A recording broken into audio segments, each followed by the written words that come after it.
JVC Sriram அவர்கள் அரசியல் விமர்சகர் இணைப்பில் இணைகிறாங்க. அவங்க கிட்ட பேசலாம். சார் வணக்கம். இப்ப பாஜக பாமக இடையே இந்த தொகுதி ஒப்பந்தம் கையெழுத்து பற்றி உங்களுடைய பார்வைகள் என்னவாக இருக்கிறது? வணக்கம் மேடம். அதாவது 2014, 2019, 2024 3 முறையும் மோடி அவர்கள் பிரதம மந்திரி கேண்டிடேட்டா இருக்கும் பொழுது பாட்டாளி மக்கள் கட்சி தேசிய ஜனநாயக கூட்டணிக்கு யார் இருக்காங்களோ இல்லையோ உறுதியாக துணை நின்றிருக்கிறார்கள். இது முக்கியமான ஒரு கருத்தை இங்க நான் வைக்கணும்னு ஆசைப்படுறேன். அதே மாதிரி 1998 சரி 99 சரி ஜெயலலிதா அம்மையார் கூட்டணியை விட்டு வெளில வந்த அப்புறமும் அவங்க பாரதிய ஜனதா கட்சி அடல் பிஹாரி வாஜ்பாய்க்கு ஆதரவு கொடுத்தாங்க. அதனாலதான் நான் முதல்ல இருந்தே சொல்லிட்டு இருக்கிறேன்னா பாட்டாளி மக்கள் கட்சியும் பாரதிய ஜனதா கட்சியும் ஒரு நேச்சுரல் அலை, இயற்கையான கூட்டணியில் இருக்கக்கூடியவர்கள். அப்படி இருக்கும்பொழுது இந்த 10 இடங்கள்ங்கிறது கரெக்டானது. ஏன்னா இன்றைக்கு நீங்க பாத்தீங்கன்னா திருவள்ளூர்ல ஆரம்பிச்சு தெற்க திண்டுக்கல், கொங்கு தெற்கு மீட் பண்ணக்கூடிய திண்டுக்கலும் மற்றும் திருப்பூர் வரைக்கும் ஆதரவு இருக்கக்கூடிய கட்சி பாட்டாளி மக்கள் கட்சி.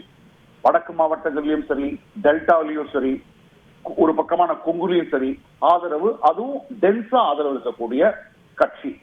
10 தொகுதிகள்ங்கிறது மிகவும் சரியான விஷயம். அதே மாதிரி அவங்க ராஜ்யசபாவுக்கோ மந்திரி சபைக்கோ எந்த விதமான பிரஷரும் கொடுக்கலங்கிறது உங்களுடைய செய்தி தொடர்பாளரே இப்ப கூறினாரு. சோ அதனால இது ஒரு அருமையான கூட்டணி. நேச்சுரலா ஓட் டிரான்ஸ்பர் நடக்கும் அப்படிங்கிற நான் கருத்தை வைக்க முன்னிட்டு. சரி, இப்ப பாஜக பாமக அப்படின்ற இந்த கூட்டணி வட மாவட்டங்கள்ல மற்ற கட்சியினருக்கு எந்த மாதிரியான ஒரு விளைவுகளோ அல்லது அங்க ஓட்டு பிரிப்பதற்கான அந்த மாதிரியான சாத்திய கூறுகள் இங்க எவ்வாறாக அமையும் என்று உங்களுடைய கருத்துக்கள் சார்? இப்ப பாத்தீங்கன்னா பாரதிய ஜனதா கட்சியும் பாமகவும் ஒன்றா நிற்கும் பொழுது தர்மபுரியில இவர் ஜெயிச்சார், அன்புமணி ராமதாஸ் ஜெயிச்சார். பலருக்கும் தெரியாம இருந்திருக்கும், சேலத்துல எடப்பாடி தொகுதியிலேயே திமுக 3வது இடத்திற்கு தள்ளியது 2014. அதாவது சேலம் பாராளுமன்ற தொகுதியில வரக்கூடிய அசம்பிளி செக்மெண்டான எடப்பாடியில டிஎம்டிகே கூட்டணியில் நிற்கும் பொழுது திராவிட முன்னேற்ற கழகத்தை 3வது இடத்திற்கு தள்ளியது இந்த கூட்டணி கட்சி. இவங்க 2வது இடத்துக்கு வந்தாங்க. அதனால கண்டிப்பாக இந்த முறை அஇஅதிமுகவினுடைய ஆதரவாளர்கள் பலரும் பாரதிய ஜனதா கட்சி, அதாவது அதிமுகவினுடைய ஆதரவாளர்கள் கூறும்பொழுது அதிமுகவுக்கு வாக்கு செலுத்தியவர்கள், அவர்கள் கட்சிக்காரர்கள் கிடையாது. அவர்கள் இந்த முறை எப்படியும் மோடி தான் 3வது முறையாக பிரதம மந்திரி ஆறாரு, எப்படியும் திராவிட முன்னேற்ற கழகம் தோற்கடிக்கப்பட வேண்டும் என்றால் எல்லாரும் ஒரு கட்சிக்கு ஓட்டு போடணும், ஓட்டு ஸ்பிளிட் ஆகக்கூடாது. அப்படிங்கிற பட்சத்துல வட மாவட்டங்கள்ல பாரதிய ஜனதா கட்சியோட பாட்டாளி மக்கள் கட்சியும் கூட சேர்ந்து நிற்கிறது. அதே மாதிரி ஏசி சண்முகமும் இங்க இருக்காரு, ஜி.கே. வாசனும் இருக்காரு. அப்படிங்கிற பட்சத்துல அந்த வாக்குகள் பாரதிய ஜனதா கட்சி தேசிய ஜனநாயக கூட்டணியை நோக்கி வரும்.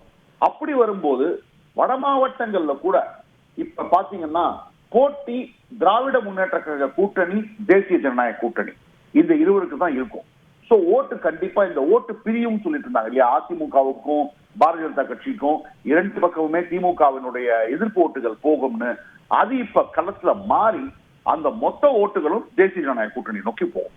அதனால இவர் லூசர் அதிமுக, 3வது இடத்திற்கு தள்ளப்படக்கூடியது அஇஅதிமுக. அதே மாதிரி வெற்றி தோல்வி கடும் போட்டி திராவிட முன்னேற்ற கழகத்தின் கூட்டணிக்கும் தேசிய ஜனநாயக கூட்டணிக்கும் இருக்கும். ரைட், நன்றி சார். இணைப்பில் இணைந்து உங்களுடைய கருத்துக்களை பகிர்ந்து கொண்டமைக்கு. செய்திகளை உடனுக்குடன் தெரிந்து கொள்ள உடனே சப்ஸ்கிரைப் பண்ணுங்க.